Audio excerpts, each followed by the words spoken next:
Welcome back to the Garrett Ashley Mullet Show. This is, of course, your host, Garrett Ashley Mullet, coming to you from Greeley, Colorado. Today is September 1st, 2021, and we're going to do a reaction to at least a portion of a Liberal Party in Canada campaign announcement I found on YouTube. And I found this video on YouTube thanks to notthebee.com. You should check it out. It is kind of like the Babylon Bee, except instead of being satire, truth is stranger than fiction anymore. And they had to come up with a sister website which emphasizes to you the fact that this is not a spoof headline. This is not a spoof story. Like, this is actually happening. This is for reals. So they have, as one of their trending recent posts, a snippet of this speech. And I'm not going to watch the snippet. We're just going to start from the beginning. We'll see how far we get. I'm supposed to be starting work earlier. And so I'm going to be getting this done and then heading out the door to my blue-collar job in the oil and gas industry. So bear that in mind. But go ahead and hit subscribe, like, leave a comment down below. By all means, let's jump right in. We'll do a little bit of reacting.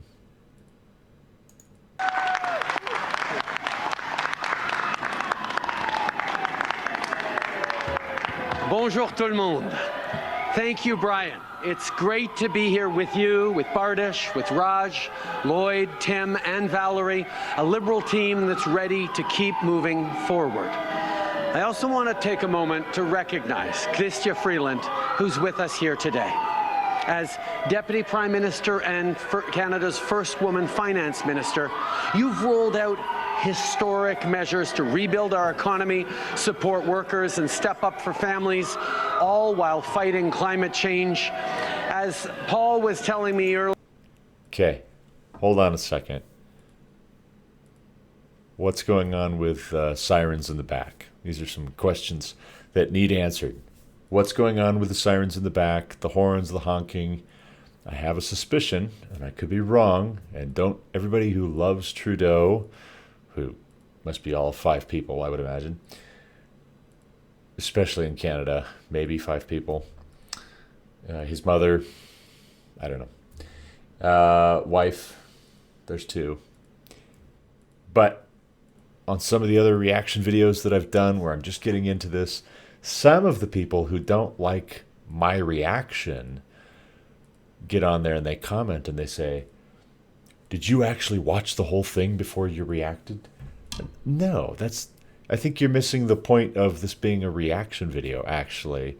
Or you're intentionally changing the subject and you're trying to make this something untoward, where by nature of my commentary, you're triggered. Not because I didn't watch the fuller context, but I'll say up front, like I've said in several other videos, there's always more to the story. Even when you get the context has context, has context, has context. You have to draw the line somewhere. So I don't know the context of this, except that as I introduced it, I'm looking at what's trending right now, what's weird, what's odd, what would be interesting. This caught my attention at notthebee.com. Found the fuller clip, so those folks, my hecklers, looks like Trudeau's got hecklers. That's what it sounds like to me.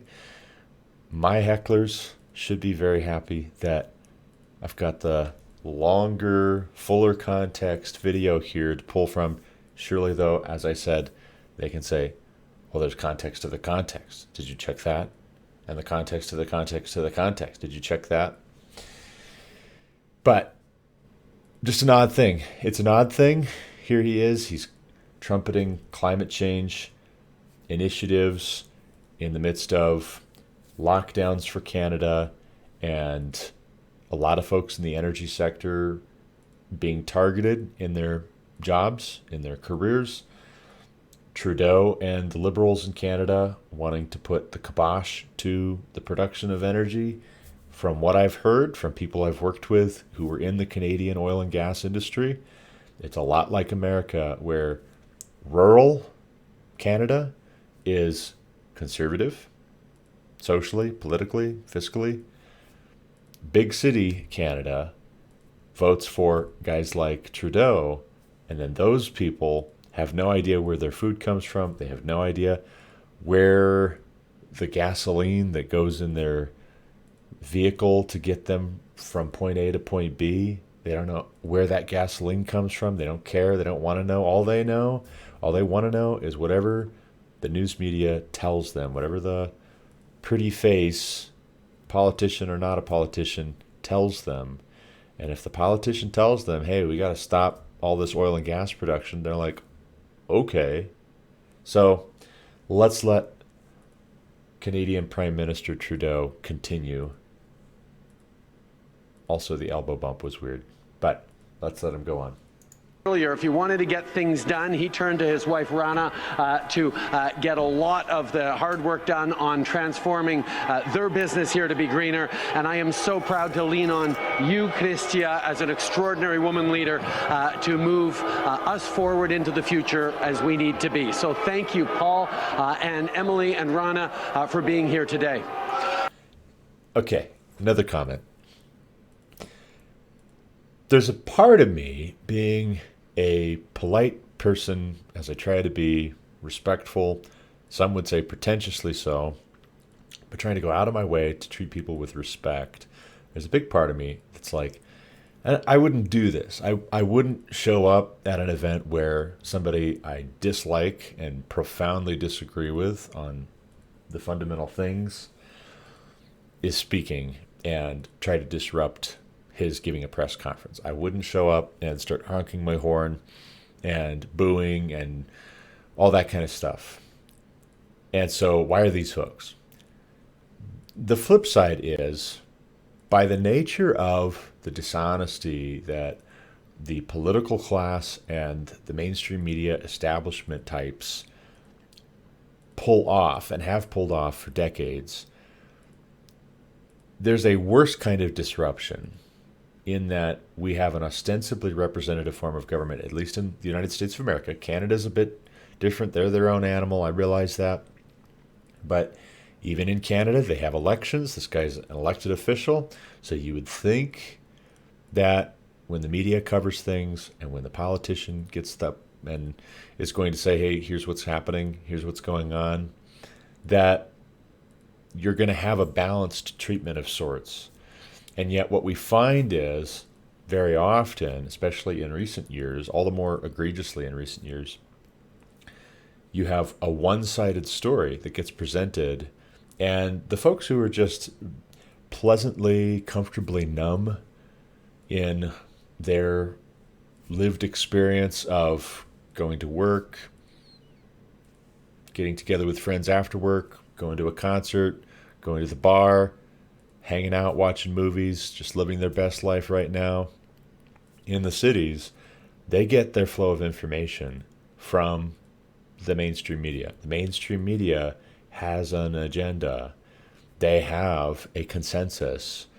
And except for people showing up and disrupting an event, how do you communicate that, hey, wait a second, there's more to the story?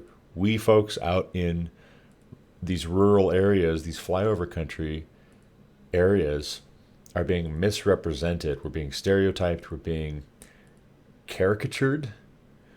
And we're not happy about it. What recourse is there in a time of big tech censorship, in a time of big media collusion, big government types, globalist types saying, we don't care how this affects you. The needs of the many outweigh the needs of the few or the one. We don't care if this destroys your job. This new initiative that we're starting, we're launching, we don't care if it destroys your job, your ability to provide for your family. We're going to get on TV and we're going to claim that we're creating jobs.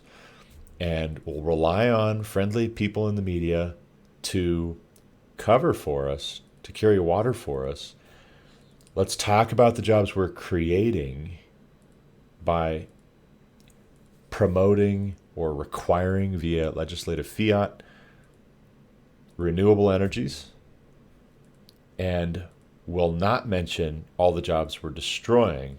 So then you're not seeing this as a cost and a benefit and doing the cost benefit analysis. That would be inconvenient if you saw the cost benefit and said, oh, wait a second, I don't support this.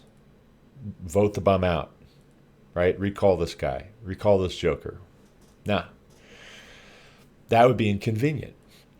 And so what happens is the number of jobs created is touted, and the number of jobs destroyed is left out of the discussion entirely.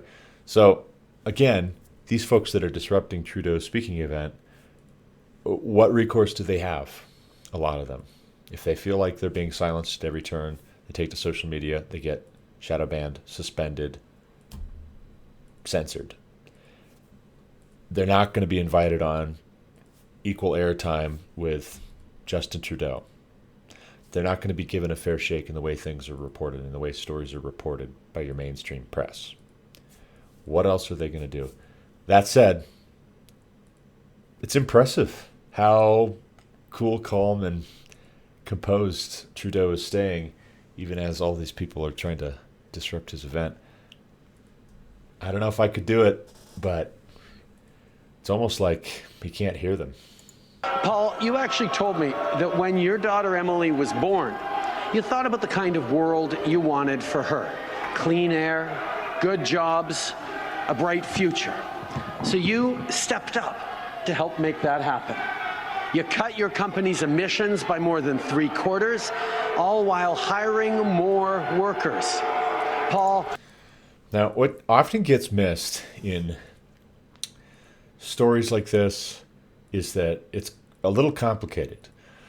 So in theory, if the claims were true that renewable energies were cost effective without government subsidy, and that this were a cleaner, less polluting, less dangerous way to generate electricity, you could still have opposition from conservative types who are Luddites. They are upset about modernization, technological process, advancement, destroying their jobs because they're not sure they're going to learn how to get another job that pays what they used to get paid, and they don't want the change. That's a possibility. I think that's what the big city types who vote for these jokers think. That's what they think is happening, is that all of the conservative types are reptile-brained Neanderthals who just don't want to get with the times. They're Luddites, and they're going to throw their sabos into the gears of the machine to try and break it because it's competing with their guild. But there's another possible explanation, which is that you have friendly folks who are politicians, who are heads of corporations, who are investing in where the market could go, who donate to campaigns, which then elect leaders who in turn provide a reward to those who helped them get where they wanted to go politically. It's a spoil system. You scratch my back, I'll scratch yours. Now, this is very different from the corporate welfare that's claimed by progressives when they talk about big oil companies making so much money and getting tax breaks, and that's corporate welfare. Let's talk about that in detail, but let me just say, for the moment, not so fast, because you don't appreciate how labor-intensive oil and gas development, exploration, transportation, refining is. You don't appreciate, especially the more regulation you have, the more expensive it is to make that stuff come out of the ground that eventually turns into plastics, eventually turns into gasoline and diesel for your car or your truck, you don't necessarily understand how expensive that is. And so allowing a company, a corporation, to keep their own money, to be able to invest in these things, and to be able to endure and withstand market corrections up, down. The oil and gas industry for 100 years has done this. And whatever you think these companies are making when it's up here, you've got to keep in mind that in order for that company to still be in business in 5 years, they've got to be able to keep their head above water when the market does this, when oil prices do this. There was a time last year when governments were shutting down the economies of the world when oil prices actually went negative, as in traders could not give away oil. They were trying to pay people to take oil that they didn't have any room for. There was no storage for it because the demand had been destroyed by government action shutting down the economy.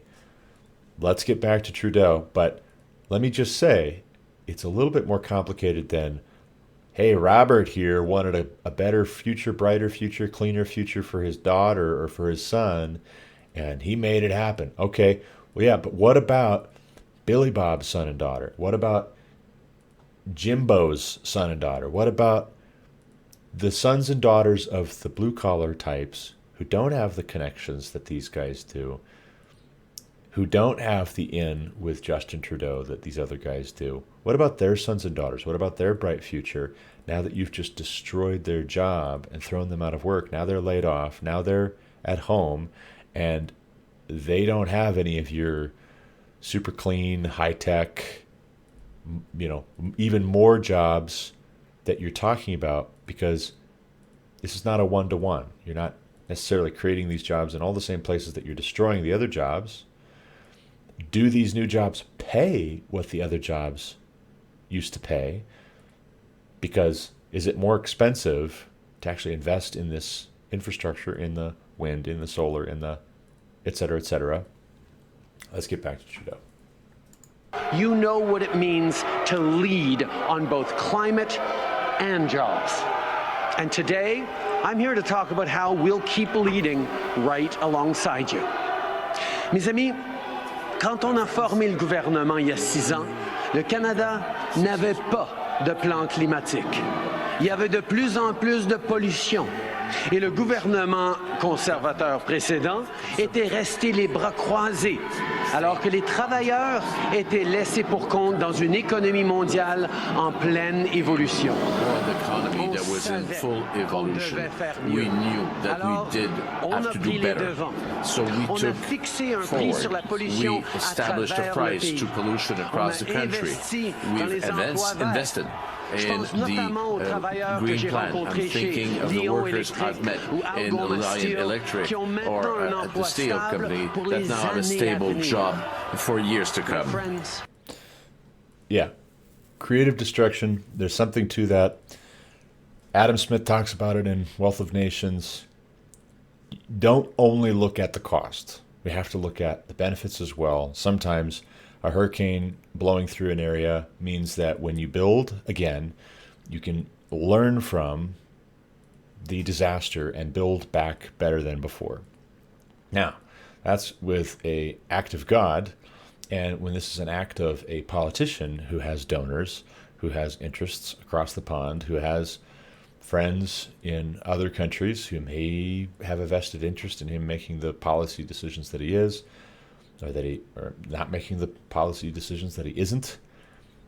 You gotta consider these things holistically.